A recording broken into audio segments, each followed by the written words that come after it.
네, 뇌파 BQ2 분석 네 번째입니다. 네, 뇌 균형, 좌우 연결, 자기 조절에 대해서 할 거고요. 그 전에 마지막으로 주의에 대해서 뇌파 마무리하고 가도록 하겠습니다. 예전 주의지수 얘기인데요. 여기서 중요한 내용이 나옵니다. 어떤 내용이냐면 ADD, ADHD, 의 뇌파에 대해서 정리한 게 있습니다.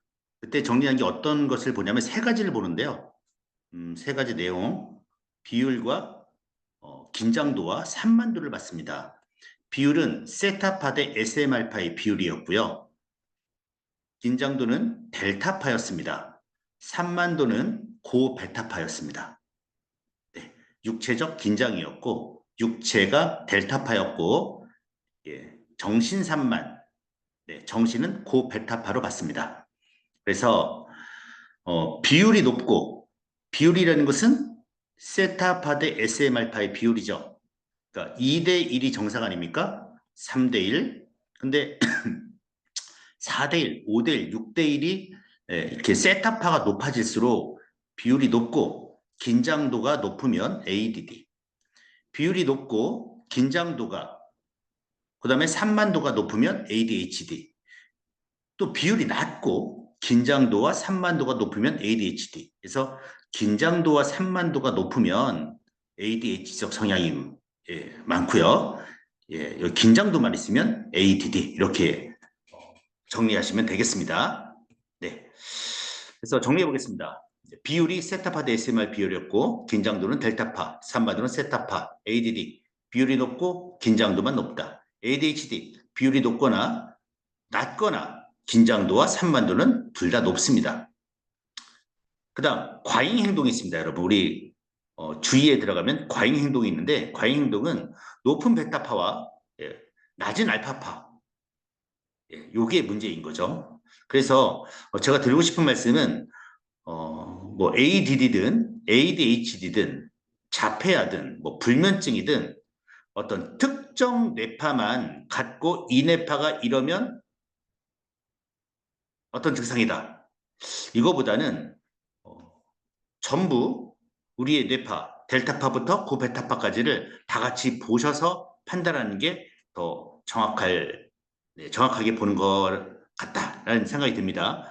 자, 우리가 불면증이다 하면, 음, 불면증이죠. 그러면은, 우리 그냥 쉽게 공부하신 분들은 알파파만 이렇게 얘기하죠. 그쵸? 잠을 잘 때, 눈 뜨기 전과, 개안과 폐안의 그 알파파를 보고 불면증이다. 뭐 수면 얘기하는데 그냥 델타파. 여러분, 우리 불면증 잠잘 때 델타파가 많이 나와야 돼요? 적게 나와야 돼요? 잠잘 때는 그쵸? 많이 나와야죠.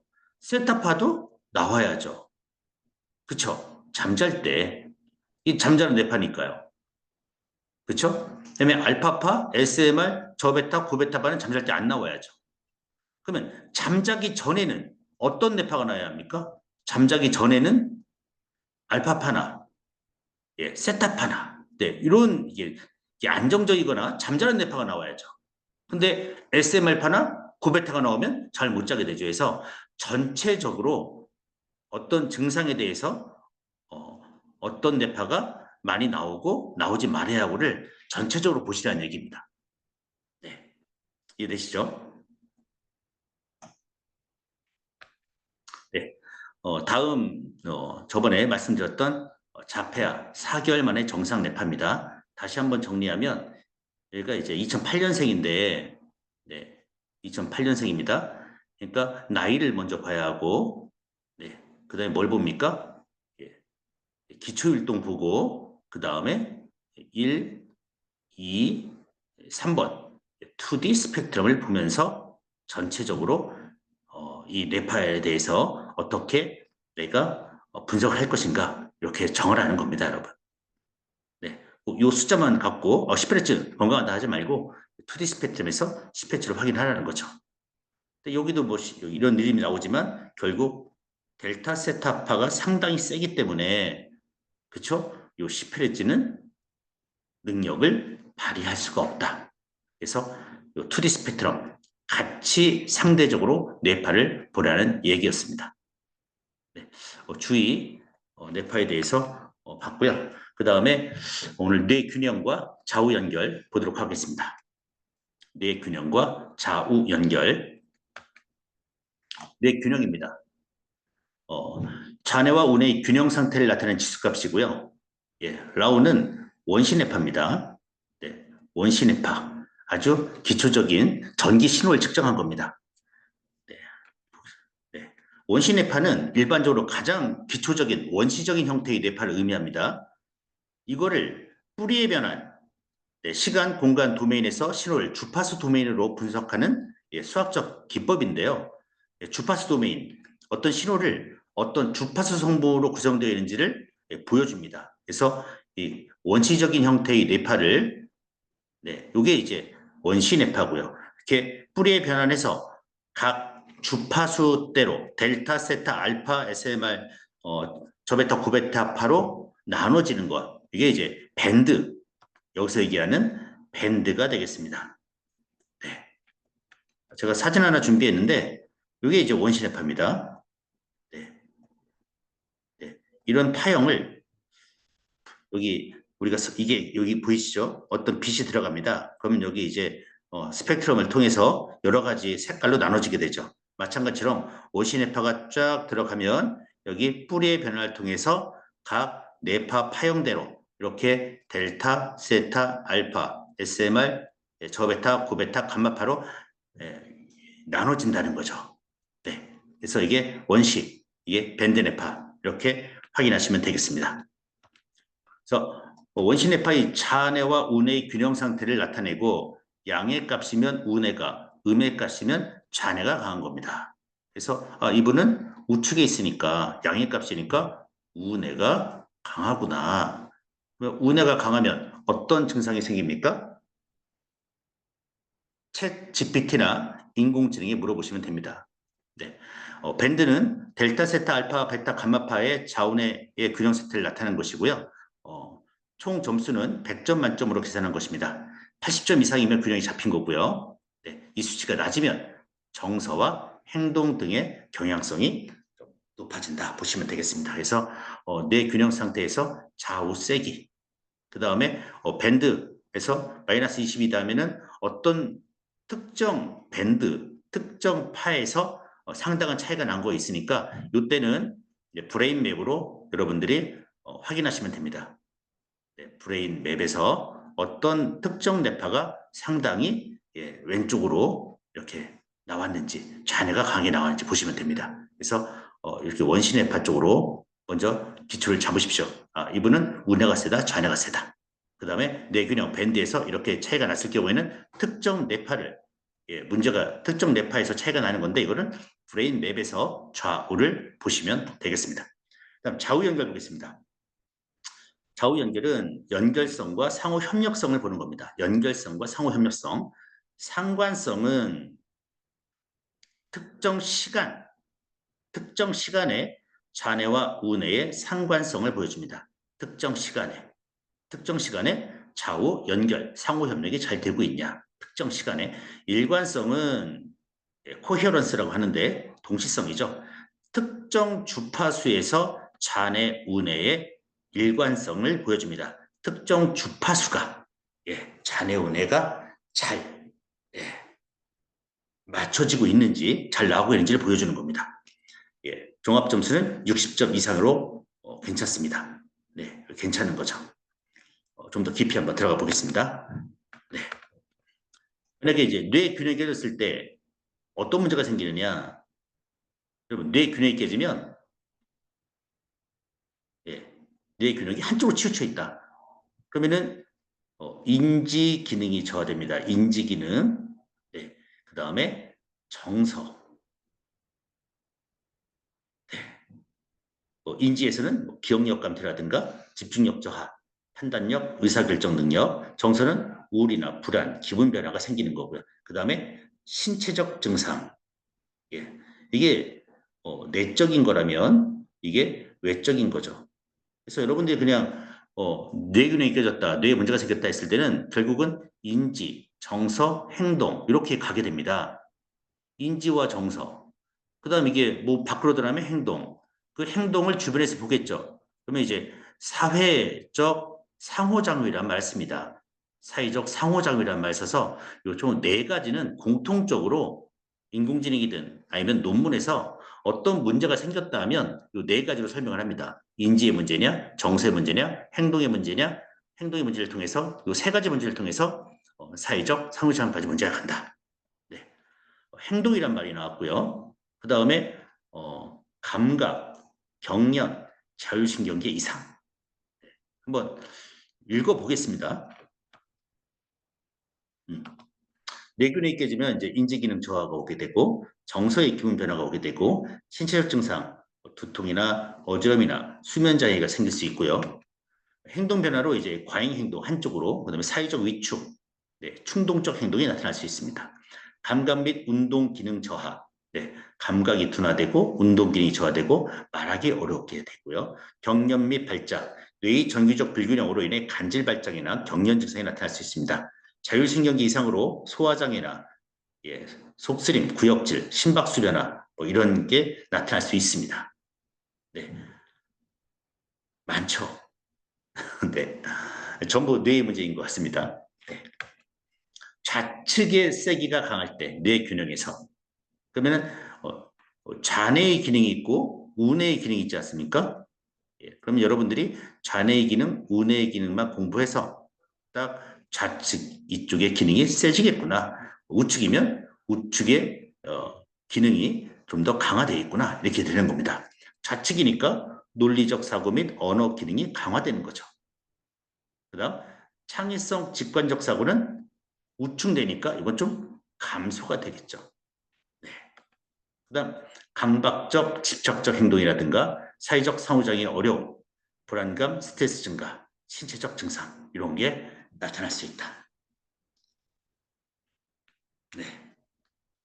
그다음 만약에 우측의 세기가 강할 때 그러면은 창의성 및 직관적 사고가 강화가 되겠죠. 우측되니까. 대신 좌측에 있는 논리적 사고 및 언어 기능은 감소가 되겠고 감정적으로 민감해지게 되고요. 그다음 사회적 직관력이나 창의적 상호작용은 증가하게 되고 주의 산만 및 현실 감각이 저하되고요. 신체적 증상으로 좌측에 문제가 생길 수가 있고요. 공포 및 불안이 증가할 수 있다. 네, 우측 세기가 강할 때. 네, 요 내용들은 전부 제가 챗 GPT에서 검색을 했습니다. 네, 여러분들도 한번 검색해 보십시오. 이런 내용을 어디서 공부할까? 이렇게 뭐 책 찾아보는 것도 좋은데 결국 책에 있는 내용들이 챗 GPT나 리튼 이런 인공지능 사이트에 뜨게 됩니다. 그래서 참고하시라는 겁니다, 여러분. 그래서 여러분들이 밴드별 좌우 비교인데 델타가 있고 세타파가 있고 알파파가 있고 SM알파가 있고 그다음에 저베타파가 있고 하이베타파가 있습니다. 그러면 델타파가 좌우, 세타파가 좌우, 알파파가 좌우 나왔을 때 이쪽에서는 어떤 증상이 있는지, 여기서 어떤 증상이 있는지, 어떤 증상이 있는지, 어떤 증상이 있는지, 증상도 있지만 어떤 특징적인 어떤 행동들이 있는지. 네. 알파파가 좌측이 강하면 우울이고 이쪽이 강하면 조울적인 의심이 되고 그다음에 알파파가 덜 나오면 불안하고 알파파가 너무 세게 나오면 인지기능이 저하되는 멍한 상태가 되는 거고 그렇죠? 그래서 SMR도 좌우, 로우 베타파도 좌우, 하이 베타파도 좌우 해서 여러분들이 공부를 하십시오. 이것만 정리하면 됩니다. 공부 어디서 하냐? 인공지능에다 물어보시면 됩니다.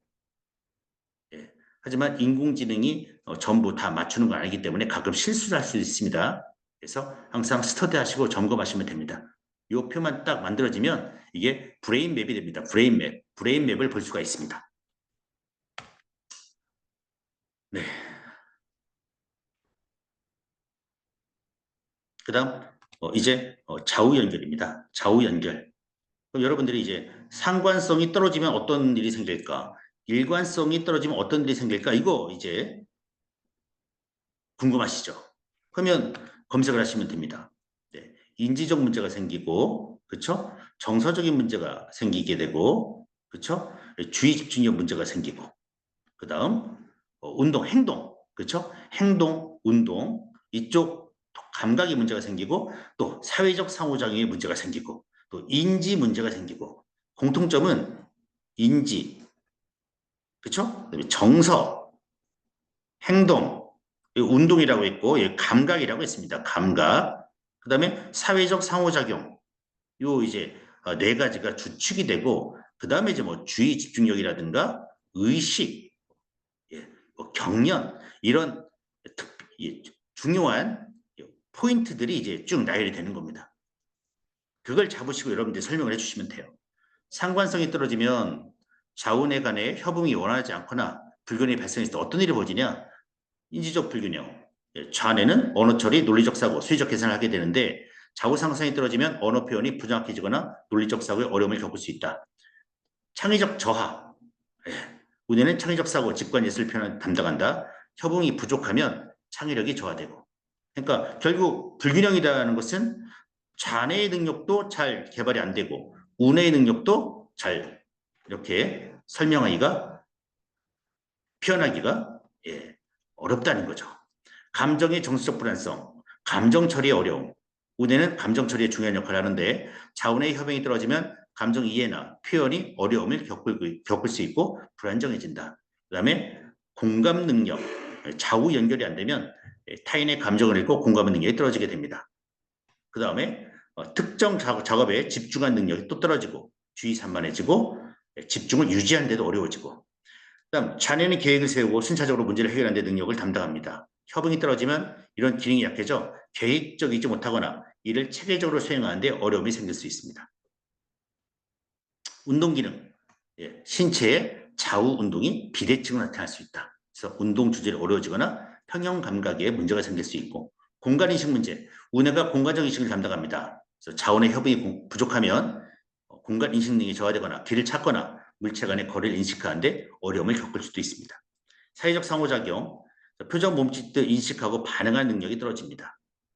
그 다음에 언어적 표현과 변화적 소통의 통합에 문제를 일으켜 의사소통에 어려움을 초래할 수도 있고 좌우 상관성이 떨어지면 정보 처리가 느릴 수도 있습니다. 이런 내용들이고요. 그 다음에 일관성입니다, 여러분. 일관성이 떨어지게 되면 어떤 일이 벌어지느냐? 그러면 나 공부 안 했는데 하지 마시고 결국 인지의 문제. 그 다음에 뭡니까? 정서의 문제. 이게 밖으로 표현이 되면 행동, 그렇죠? 운동, 또 감각의 문제가 생기게 되고 그럼 이런 사람을 밖에서 보겠죠. 사회 문제가 생기는 거죠. 사회 문제가 생기는 겁니다. 이 네 가지 꼭 여러분들이 머릿속에 어떻게 설명할 것이냐 해서 요 인지 능력이 좌측에선 뭐하고 우측에선 뭐하고 그렇죠. 정서는 좌우 네. 이런 것들 여러분이 정리해서 설명하시면 모든 BQ를 다 아주 교수님처럼 설명할 수 있다. 네. 그럼 이제 좌뇌 역할과 우뇌 역할 이거는 검색만 해보셔도 검색 검색했는데 못 찾겠다. 그러면 챗 GPT, AI에다 물어봐라. 여러분 아시죠? 네. 그러면 인지적 문제, 네, 정서적 문제, 그 다음에 운동 문제, 사회적 상호작용 문제, 인지 문제 이렇게 나옵니다. 네, 주의력 문제. 틀은 잡으셨죠? 네, 그렇게 설명하시면 될 것 같습니다. 네. 그 다음 이제 개안뇌파와 폐안뇌파인데 눈을 네, 떴을 때와 감았을 때 가장 큰 차이는 여러분 요 알파파입니다. 알파파. 예, 알파파를 보십시오. 개안일 때는 알파파가 떨어지고 폐안일 때는 알파파가 증가하는 거 이거를 먼저 보시고요. 그 다음에 폐안에서 각 뇌파의 각 여기 밴드별 좌뇌 우뇌 좌뇌 우뇌 좌뇌 우뇌의 세기를 보면서 델타파 쪽에서 어떤 쪽이 더 센지 왼쪽이 세다? 그러면 델타파에서 왼쪽에 있으면 어떤 증상이라든가 어떤 특징이 있을까? 네, 이걸 여러분들이 공부해서 정리하면 되겠습니다. 지금까지 제가 한 4시간에 걸쳐서 뇌파를 이렇게 아는 만큼만 설명해 드렸는데, 음, 다 말씀드렸습니다. 예, 거의 다 말씀을 드렸습니다. 예, 지금부터는 여러분들이 이 내용에 살을 붙이시고 틀만 잡으셔서 BQ를 딱 보시면 여러분들이 그냥 쭉쭉 설명하실 정도가 될 거라 저는 자신합니다. 네. 알파 웨이브 블로킹에서 주로 알파파를 확인하시고요. 네. 눈을 뜨면 알파파가 줄어들고 눈을 감으면 알파파가 증가합니다. 예, 이거 보시고 각 밴드별 좌뇌, 우뇌, 세기를 확인하시면서 그럴 때는 어떠한 특징이 있는지만 정리하시면 되겠습니다. 네. 다 이런 문제였습니다. 일관성이 깨지면, 그렇죠? 그 다음에 상관성이 떨어지면, 네. 그 다음에 우뇌 세기가 강하면, 그렇죠? 그 다음에 좌뇌 세기가 강하면, 네, 이런 내용들입니다. 이 자료 여러분들이 다 검색할 수 있습니다. 그러니까 결국은 예, 공부하려는 의지 같습니다, 여러분. 네, 결국은 내가 이걸 좀 알아봐야겠다. 눈을 떴을 때 여기 뭐 큰 차이 없죠. 여기 좀 차이가 별로 차이가 안 이거 괜찮은 분인데 뇌파를 보면 나이를 보고 그 다음에 기초율동 보고 요거 본다고 했죠. 너무 좋죠. 그쵸? 10Hz 나오고 세기 나오고 동시성 다 얼마나 좋습니까? 그쵸? 인지 좋고 수면 좋고 정서, 행동, 스트레스 다 좋죠. 네. 좋은 분이라 제가 뭐라 할 수 없지만 이거 조금 뇌 피곤이 살짝 나오네요. 네. 그래서 자기조절 능력 상태에서 휴식이 부족할 때는 어떠한 상태인가 이렇게 AI에다가 치시고 읽어가면서 여기서 잘못된 내용은 좀 빼시고 내가 공부하고 설명할 수 있을 만큼만 내 것으로 소화해서 설명할 수 있을 만큼만 자료를 얻으라는 겁니다, 여러분. 그렇게 키워드, 그 다음에 질문 이거를 잘 잡아서 자료를 좀 얻고 자기만의 자료를 좀 만드신다면 충분히 뇌파 공부 종집을 찍을 수 있다. 그리고 어떤 사람을 만나도 자신 있게 설명할 수 있다. 네. 자신감을 가지십시오, 여러분. 네. 마지막 자기 조절입니다. 네. 자기 조절은 휴식이 무슨 파? 알파파. 주의력은 SM알파. 집중력은 저 베타 대역에 대한 조절 능력을 나타내는 지수값입니다. 그래서 휴식 주의 집중력 프로토콜로 1분간 피드백 테스트한 결과값을 나타내는 것으로 뇌의 동적 능력이라고 볼 수 있고 알파 25, SMR 저베타 28점입니다. 세 값이 거의 비슷한 것이 좋고 10점 이상으로 차이가 나는 것은 조절 기능에 문제가 있어 건강상 문제가 있을 수 있습니다. 그러니까 뇌파 측정할 때 알파파를 이제 측정하죠. 1분. 그러면 땡 소리가 나죠. 땡 소리 났어요. 그러면 그 땡 소리가 다시 뇌로 들어가게 되면 뇌에서 이 알파파를 얼마나 잘 만드느냐 이걸 보는 거죠. 조절 능력을 보는 겁니다. 그랬을 때 어느 한 파트는 잘 만들고 어느 하나는 못 만든다는 것은 조절 능력에 문제가 있다. 뇌의 조절 기능에 문제가 있다. 그러면 뇌의 조절 기능에 문제가 있으면 어떤 증상이 생기는가 아니면 어떤 특징이 있는가는 여러분들이 공부하시면 돼요. 네, 검색하시면 됩니다. 그럼 결국 이런 문제가 나올 겁니다. 뭐요? 인지의 문제, 정서, 감정의 문제, 행동, 운동, 감각에 대한 문제, 그로 인해서 발생하는 사회적 문제, 그 다음에 뭐 주의 집중이라든가 수면 이런 것들이 쭉쭉쭉 따라오게 될 겁니다. 가장 낮게 나온 뇌파 대역의 조절 능력이 낮다는 것으로 해당 뇌 기능의 저하를 의심해야 한다. 점수가 제일 낮은 게 여기서 보면 이제 22점이죠. 그래서 휴식 모드를 잡는다. 하지만 말씀드렸다시피 증상이 있는 분들은 증상에 맞는 훈련 모드가 정해져 있으니 그거를 따라서 해야 합니다. 종합점수는 80점이 넘으면 뇌 컨디션이 좋은 거고요. 휴식입니다. 뇌가 적절히 휴식을 취하고 피로를 풀고 재충전하는 능력입니다. 심리, 정서, 안정성, 지구력, 활동 경향성을 판단하고 지나치게 낮으면 한 10점 정도 이하면 피곤한 상태다. 지나치게 높으면 뭐 35점, 40점, 뭐 45점 가면 알파파가 너무 강하니까 휴식이 너무 강하니까 휴식이 너무 강하면 어떻게 돼요? 비활동적 상태가 되는 거죠. 주의력 SMR파입니다. 주변과의 관계성을 의미하고 주변 관찰 능력, 사교성, 사회성, 적응 능력, 발표력, 스트레스 저항 능력. 지나치게 너무 높으면 너무 주변을 의식하는 성격이고 지나치게 낮으면 주의 산만한 상태입니다. 집중력입니다. 한 가지 일에 몰입하는 능력이고 집중, 추진, 이를 완성시키겠다는 성취 능력, 활동력을 봅니다. 너무 높으면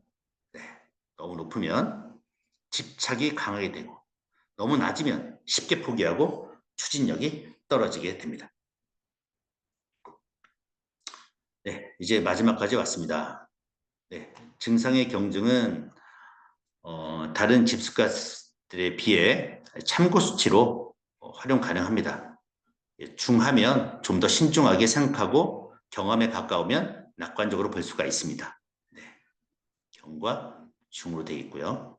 훈련 모드는 제가 말씀드렸습니다. 최저 점수로 하고요. 건강하신 분들은 증상이 있는 분들은 훈련 모드가 정해져 있다. 불면증은 무슨 파로, 치매는 무슨 파로, 무슨 뇌파로 훈련 모드를 잡는다고 정해져 있습니다. 그래서 증상이 있는 분들은 그 증상대로의 훈련 모드가 정해져 있으니 그 증상대로 훈련하시면 되고 훈련 방법도 정해져 있습니다. 그래서 이 증상별 훈련 방법은 제가 공유하고 있으니까요. 없으신 분들은 댓글을 달아주시면 됩니다. 내가 증상이 없어요. 이런 치매나 불면증 증상이 없어요. 근데 내가 이 뉴로피드백 훈련을 통해서 나 자신을 좀 더 발전하고 싶어요. 그러면은 훈련 프로토콜을 하시고 가장 낮은 점수로 나온 것으로 설정을 하시면 됩니다. 종합적인 판단. 한 가지 지수만 딱 보지 마시고 전체적으로 보라는 겁니다. 각 지수값들이 상호 연관성이 높기 때문에 종합적으로 판단해야 하고 기초율동 주파수가 잘 나오면 비록 다른 지수값들이 문제가 있더라도 완화해서 왜? 아주 똑똑하고 건강한 뇌 상태이니까 지금은 뭐 그럴 수 있다고 하더라도 완화해서 판단하고요. 지수값이 모두 좋다고 해도 기초율동 주파수가 낮으면 신중하게 판단해라. 기초율동이 그만큼 중요하다는 겁니다. 기초율동이 7Hz예요. 50세 기준에 7Hz면 뇌 기능이 노화되고 저하되는 상황입니다. 이때 집중력이 잘 나와도 7Hz이기 때문에 별로 안 좋다. 이렇게 해석을 하라는 얘기입니다. 네, 오늘 마지막으로 간단하게 뇌파, 주의, 그 다음에 뇌균형, 그 다음 좌우 연결, 자기 조절까지 봤습니다. 총 4회 뇌파 교육을 여기서 마무리하도록 하겠습니다. 여러분은 자신감을 갖고 자기만의 뇌파를 설명할 수 있는 틀을 잡으시고 그 다음에 AI도 잘 활용하시면서 이렇게 활용하시면 뇌파에 대해서 아주 자신 있게 상담할 수 있을 거라 생각합니다. 네, 파이팅 하시고 다음 시간에 또 뵙겠습니다.